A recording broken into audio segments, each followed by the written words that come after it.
I'm Tracy Sabol. Tonight on EWTN News Nightly, calling for a pause. President Biden faces Republican backlash for his comments about the Israel-Hamas war.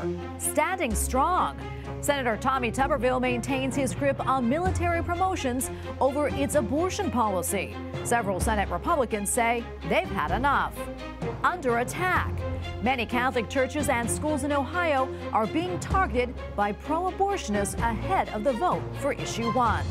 And for the faithfully departed, how the Vatican honors those who have passed on this All Souls Day. These stories and more tonight. From EWTN, the Global Catholic Network, this is EWTN News Nightly. Thank you for being with us on All Souls Day. Our top story tonight, as the Israeli military moves deeper into Gaza, the international criticism of the country's devastating war campaign is intensifying.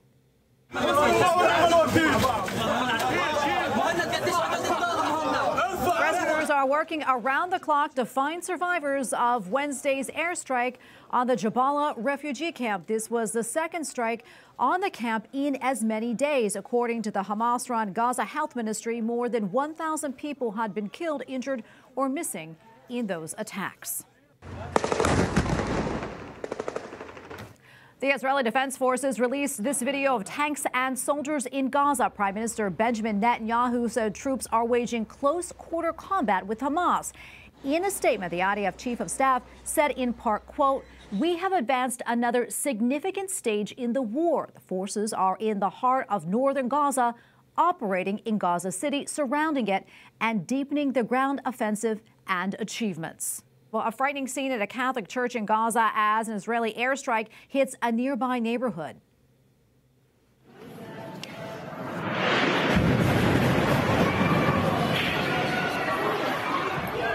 Worshippers at the Holy Family Church were stunned by the blast, frantically searching for safety afterwards. Holy Family is the only Catholic church in the Gaza Strip. Meanwhile, more foreign nationals are making their way out of Gaza. This is the second day where civilians are being allowed to leave Gaza through the Rafah crossing into Egypt. President Biden announced today that 74 Americans with dual citizenship have been evacuated. One of the first to leave was Barbara Zind, a pediatrician from Colorado who was in Gaza working with the Palestinian Children's Relief Fund. She talked about her experience being trapped.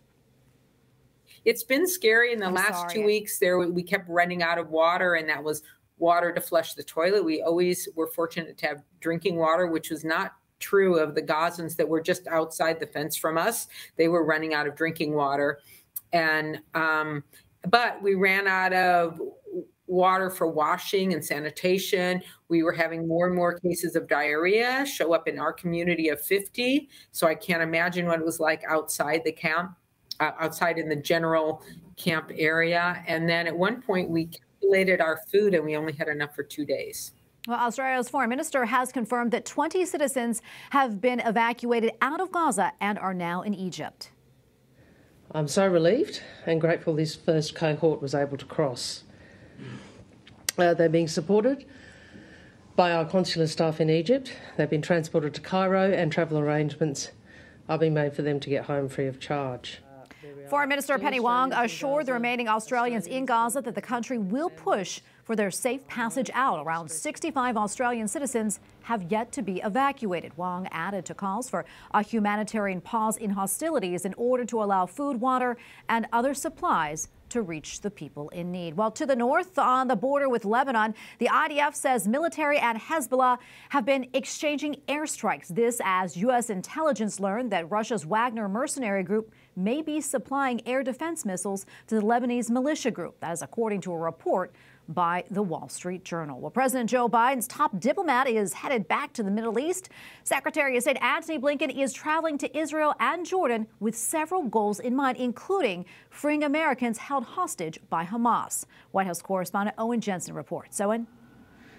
Tracy, good evening to you. In addition to that, Secretary of State Antony Blinken told journalists his goals include discussing Israel's ongoing battle against the Hamas terrorists, getting humanitarian assistance in and getting U.S. citizens out of Gaza, protecting civilians, and setting conditions for a durable, sustainable peace in the future.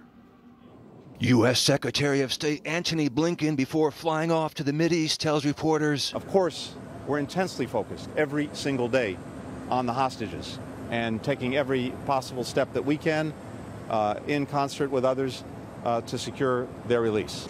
The war between Israel and Hamas proving to be a divisive topic for President Joe Biden. On Wednesday, he visited a family farm in Minnesota. My administration continues to work around the clock to reunite those families. We're not going to give up. But just after that engagement, according to a White House transcript, the president spoke at a fundraiser where a person interrupted saying, "Mr. President, if you care about Jewish people, as a rabbi, I need you to call for a ceasefire right now." The president responded, "I think we need a pause," later adding, "A pause means give time to get the prisoners out." And in the White House press briefing room today, National Security Council spokesman John Kirby. Not just talking about like one pause. What we're trying to do is explore the idea of as many pauses that might be necessary to continue to get aid out and to continue to work to get people out safely, including hostages. Meanwhile, President Biden welcomes Chile's President Gabriel Boric to the White House. Chile, one of several South American countries protesting Israel's military operations against Hamas in Gaza. Chile has recalled its ambassador to Israel. As we embark on this next century partnership, let's make it even stronger. Also arriving at the White House, President Luis Abinader of the Dominican Republic. The partnership between our nations is, I think, stronger than ever before. Also tonight, as President Biden runs for re-election, Michigan Democrats warn his response to the Israel-Hamas war could put his re-election campaign in jeopardy. Michigan holds the largest concentration of Arab Americans in the nation. At the White House, Owen Jensen, EWTN News Nightly. On Capitol Hill, newly elected House Speaker Mike Johnson says President Biden should not be trying to dictate Israel's next move. And now, as Israel begins the next phase of its war, it's been kind of disturbing to us. I've heard Democrats suggest that there needs to be a ceasefire. Let us be clear. We've been very clear about this. There was a ceasefire. It was before October 7th, and Hamas broke it, and Israelis suffered unspeakable acts of evil. House Speaker Johnson adds that Israel needs its allies to stop focusing on politics and instead continue to support the country and its efforts to eradicate Hamas. Well, fireworks on the Senate floor after a group of Republicans sided with Democrats. The hours-long standoff played out over Republican Senator Tommy Tuberville's months-long hold on military promotions. He is demanding the Defense Department change its policy, allowing taxpayer-funded travel for service members to get abortions. Capitol Hill correspondent Eric Rosales joins us now with the latest. Eric. Well, Tracy, it was a sight rarely seen on the Senate floor. For nearly 5 hours, Republicans battled amongst themselves. Dozens of Republican senators agree with their colleague, Senator Tommy Tuberville, that Defense Secretary Lloyd Austin's policy is illegal, but a handful of Republicans spoke out against the holdout. Simply in my opinion, an abuse of the powers we have as senators. My hold is not affecting readiness. You've just denied this lady a promotion. You did that. If senators want to vote on these nominees one by one, I'm all in. A Senate battle, Republican versus Republican. And I think what we demonstrated last night is there's a growing block of Republican senators, pro-life senators, who think this is not in furtherance of our national interests, our national security, and we're prepared to act if we have to. The DOD confirms that 1- and 2-star officers selected by a promotion board only have 18 months to be confirmed by the Senate, or they could lose the promotion. Why would you want to throw your best team off the field? I mean, we're in wars everywhere, and I want our best people in command positions yesterday. Others say the finger pointing shouldn't be directed at Senator Tuberville, rather the Democrat majority leader. Chuck Schumer should have been bringing these up months ago, and he has intentionally delayed that. Every member ought to have an opportunity to put holds on people. We're at a point we need to get these people confirmed. Some Democrats are calling for a temporary rule change to get these nominations confirmed. This has to stop. He is undermining national security. Possibly a rule change in the future? I'm all for a change. Any kind of change that will get these people through. We can change the rules, but we have to have Republicans to do it. Republicans tell me not so fast. I would remind my Democratic colleagues that's a double-edged sword. And and it's one of the things that makes the Senate unique. Senator Tuberville says he will hold strong. But I will keep my hold in place until the Pentagon follows the law or the Democrats change the law. Every day this continues is a day that Democrats think abortion is more important than the nomination and our military. Earlier this afternoon, the Senate did confirm 3 military nominations after Senator Tuberville forced the majority leader to take a vote for the second time in 2 months. Majority Leader Chuck Schumer is planning to introduce a resolution to change the rules, allowing many of the promotions to be approved very quickly. But that needs Republican support, which won't likely happen. I'll stay on top of the issue. At the Capitol, Eric Rosales, EWTN News Nightly. We have a lot more still to come here on EWTN News Nightly, including poll positions, analysis of some new numbers regarding the race for the White House. And President Joe Biden says that he can codify Roe versus Wade. How pro-lifers are responding.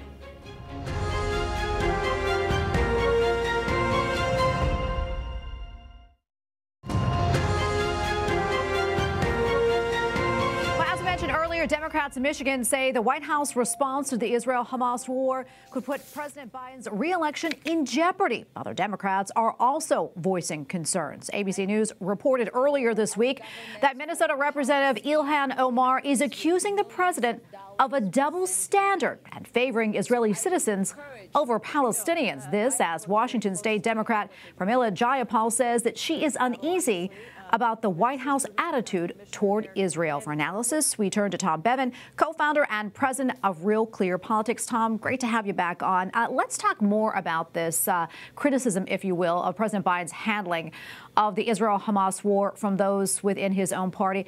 What do you think this signals, and do you think this may cause some issues for Biden in getting their support in 2024? I do think it's a real political problem for the president and his reelection bid for precisely the reason that you mentioned. I mean, Michigan in particular, where there are a lot of Arab Americans represented by Rashida Tlaib in Congress and outside of Detroit and Dearborn. That's a state that President Trump won in 2016 by just a few thousand votes. Biden won it in 2020, but it is most certainly in play and could be decided by, 10,000, 20,000 votes. And so if you do have a situation where, Arab Americans in that part of the state decide to, they're not going to vote for President Trump, but decide to stay home, that could end up tipping the balance. And the problem that the president has is that this is not just some fringe element of his party. It is a growing part of younger voters. And we've seen, and it's represented by members of Congress. I mentioned Tlaib, but there's also Ilhan Omar, Cori Bush.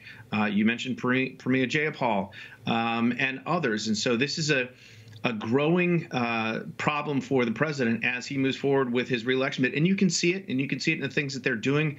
Vice President Kamala Harris announced yesterday a new initiative to combat Islamophobia, which caught a lot of people off guard. And obviously the reason that they're doing it is that they're trying to placate the leftist portion of the Democratic base and keep those potential voters in the fold until Election Day. Yeah. Tom, I also want to talk about this. Overall, poll numbers, what are they saying about President Biden's handling of the war in the Middle East? Initially, I think the reaction has been pretty good across the board. Again, despite he's lost ground, but with Democrats. But that's been made up by, I think, independents who have approved of the way that Biden has initially handled the situation, standing by Israel after the October 7th attack by Hamas. But we'll see. Overall, his approval rating is still quite low for an incumbent president. His approval rating on foreign policy in general is a little bit better, but still not great. And so we'll see. We'll have to wait and see as this plays out whether it ends up helping him or not. Obviously, right now the number one issue on the minds of voters in the United States remains the economy, and on that he's still got a pretty low rating. Tom, I want to ask you this: what about the Jewish community here in the United States? How do they feel about President Biden's handling of the war?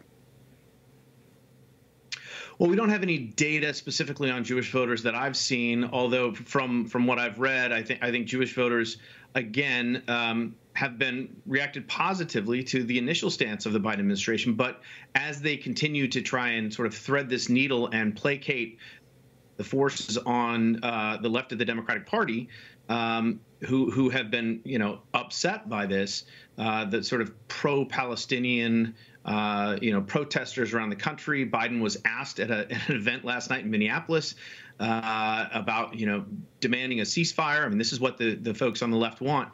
We'll have to see how that plays out. I think there's still a lot left to this story. But again, Jewish voters traditionally have been, a constituency of the Democratic Party. And to the extent that they feel that President Biden isn't representing their interests at home, there could be an opportunity for Republicans. The Republicans thought that after 9/11, it never really materialized. But this seems to be a different level here with the way that we're seeing protests play out on college campuses and in cities around the country. Tom, we have about a minute left or so, but I quickly want to get to this other story that's topping political headlines, the new Quinnipiac poll. In a hypothetical three-way race for the White House in 2024, it shows President Biden at 39%, former President Donald Trump at 36%, and Robert Kennedy Jr. at 22%. Tom, I want to get your thoughts on that, and are you surprised in Kennedy's surge in support? I'm not surprised, and that's the higher end of his number. We're starting to get more and more data now that are looking not just at a two-way race in 2024, but a three-way race and even a four-way race that includes Kennedy and Cornel West, who'll be running on the Green Party ticket. And Robert Kennedy is in the mid-teens in our average, and he does seem to be in a three-way race, taking more support from President Trump. That's where President Biden has his best showing. In a two-way race, Trump is ahead, albeit by a very small margin. And in a four-way race, Donald Trump is leading. So Kennedy is going to be a factor, but all this is going to come down to ballot access. How many states can he get on the ballot? Which states they are, and whether they will eventually, help determine the outcome. But Kennedy is definitely in the early stages here going to be a factor in this race if he can get on ballots. All right, going to leave it right there. Tom, great to be with you today. Thanks so much for your time. Thanks, Tracy. President Joe Biden tells another group of supporters that he wants to sign Roe v. Wade into law. The president made those comments last night at a campaign fundraiser in Minnesota, even though he doesn't have enough votes in Congress to get it done. The White House also revealed that it held another meeting with state lawmakers to discuss abortion. They want to, quote, advance proactive legislation to further safeguard reproductive rights in the upcoming 2024 legislative session. Pro-life groups are pushing back. SBA Pro-Life America writes Joe Biden, Kamala Harris, and their pro-abortion allies in Washington are determined to use the White House to force taxpayer funding of abortion at home and abroad. Up next on EWTN News Nightly, defending the flock. A bishop exiled from Nicaragua speaks out against the Ortega regime. Plus, Pope Francis honors the faithfully departed with a special mass.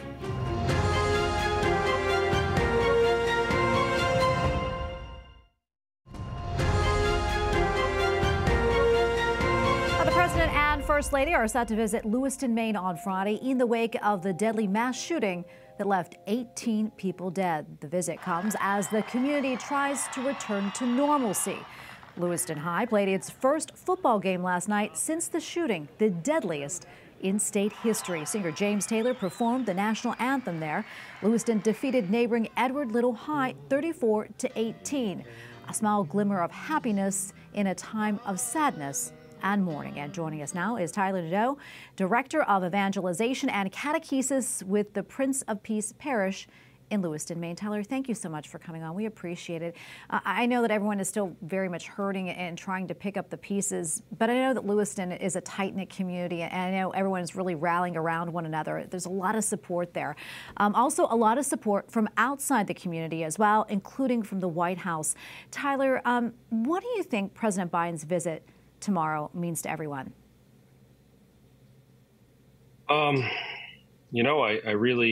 I really think it shows that Maine is not forgotten. Oftentimes this is the summer home, as you know, and it kind of gets tucked away. Oh yeah, I went there once, and I think now we're, that we have the support of the nation is really, really quite something. It's not the right reasons to be under the spotlight, but I think Lewiston is showing it's a tight community. Yeah, and it really is. I mean, it's the second largest city in the state of Maine, but it really is more like a small town. I mean, everybody basically knows each other there. That said, Tyler, can you tell us how all of this has impacted the parish? So we have our first funeral tomorrow for Ron Morin. He comes from a very large family, and you know, one of our extraordinary ministers of Holy Communion of the Homebound. It's her cousin, and you know, we're just anticipating quite a crowd, just because he was so well known and so well beloved in the community. You know, it's Tracy, you kind of hit it that everybody knows everybody, but even more than that, everybody's somewhat related through marriage, or it's a cousin. Everybody here, it's more than I know them. That's my family. Yeah, for sure. And I know that very well. I lived in Maine for 14 years, and it's very, very tight-knit. What about the children, Tyler, the children there in Lewiston in the parish? I mean, this is hard for us adults to handle, to come to grips with. Any special counseling maybe for the children at St. Dominic Academy, the Catholic school in Lewiston and Auburn? So I'm a St. Dom's parent. My two oldest are there at the lower school, at the elementary school, and we have some Franciscan sisters of the Eucharist, and the school shut down Monday to talk about counseling, and they've done a fantastic job. As you know, it's November. We had All Saints Day yesterday, All Souls Day today, and I think that the messaging of our priests, you know, they had Mass yesterday morning, and I think that you know, God raises up saints in trying times, and you know, I have to hold on that they're praying for us, they're with us, that there's something more than just this life, and I think the kids are hanging on to that too. Yeah. I do know that our sister parishes down in the Boston area are sending cards and their Halloween candy to our kids. So that we haven't announced that yet, but I'm expecting a care package shortly, and I don't know how the parents are going to feel about a sugar rush, but it'll be something good. Yeah, it'll make them smile. They need that right now. Before we wrap up, I know the parish is collecting donations for the victims and families of the tragedy. Tyler, can you give us a sense that is of what's needed? I'm assuming it's probably a lot of financial help. So medical expenses. So the state government has given, I think, over $12,000 per family for funeral costs. So we've now pivoted to medical expenses. I know that, like the Strout family, their daughter just had a 14th birthday. There's going to be, you know, financial burdens on the survivors and the families left behind. So we've pivoted to that, and the outpouring from all over the world, Tracy, has been incredible. You know, right on our parish website, we set up a site to donate, and through the Acts community, the people in the Boston area, we have Heralds of Good News as our parochial vicars, and their community has reached out from India. It's been amazing to see the outpouring of love and financial support, but it's gonna be a long haul. One of the teens, Gavin, is a parishioner, and he's, you know, still down in Boston having surgery. So I think it's really the medical expenses and maybe the commute for the families. You know, it's a 2-hour trip down to Boston, you know, one way. Yeah, and it's a working class neighborhood, good families there, but really not an affluent neighborhood at all. So people need their help. If people watching want to help out, Tyler, really quickly, almost out of time, but how can they do so? Right, very, very simple, princeofpeace.me. So like the state of Maine, ME, princeofpeace.me. We've got a donate to help the families icon right on our front page. And that's the easiest way. We're working right with the city. The Chamber of Commerce met with us today, and we're doing all that we can. Another sister parish out of New Hampshire has offered to put on a chicken pot pie dinner for all the first responders, so that'll be coming up sometime in the next month and a half. Well, Tyler, the outpouring has been incredible. That's wonderful. And Tyler, thank you for taking the time to speak with us. We know it hasn't been easy, and you all are in our prayers, so God bless you all. Thank you so much. God bless you all. Thank you for covering this again. Several Catholic churches, schools, and cemeteries are being targeted by pro-abortion vandalism in Ohio. This as voters in that state are set to consider a referendum next week on abortion. One church was defaced with pro-abortion messages. Others have had pro-life signs stolen or destroyed. The upcoming vote on Issue 1 is scheduled for November 7th and will decide if the right to an abortion is added to the Ohio state constitution. The Archdiocese of Cincinnati encourages Ohioans to vote no. A bishop exiled from Nicaragua is speaking out against dictators. During a recent homily, Auxiliary Bishop Silvio Baez said in part, quote, "The dictators say they love God while they themselves take his place, believing themselves to be gods." This is in response to the constant targeting of Catholics by the Ortega regime in Nicaragua. Bishop Baez also says one cannot love God if they continue to oppress others. Pope Francis asked the Lord for peace so that people will no longer kill each other in wars. Noi camminiamo verso un incontro. The Holy Father made those remarks at a Mass for All Souls Day. He celebrated at Rome's military cemetery. In his homily, Pope Francis lamented that war brings the deaths of so many people, especially the young, adding that there can never be a real victory because of the price that is paid to reach it. Well, finally tonight, the Holy Father has revealed his prayer intention for the month of November. He says that he is making his heart wide open to admit that he needs prayers from the faithful to carry out his mission. Uno va tomando conciencia de lo que significa ser pastor. In his video message, the Holy Father says that being Pope is also a process, adding that in being a pastor, he is trying to learn to be more charitable. And he says that he needs prayers from the faithful to help the flock that has been entrusted to him by Jesus. We thank you for watching tonight. And remember, you can follow us on social media, Facebook, X, and Instagram at EWTN News Nightly. I'm Tracy Sabol. Good night and God bless.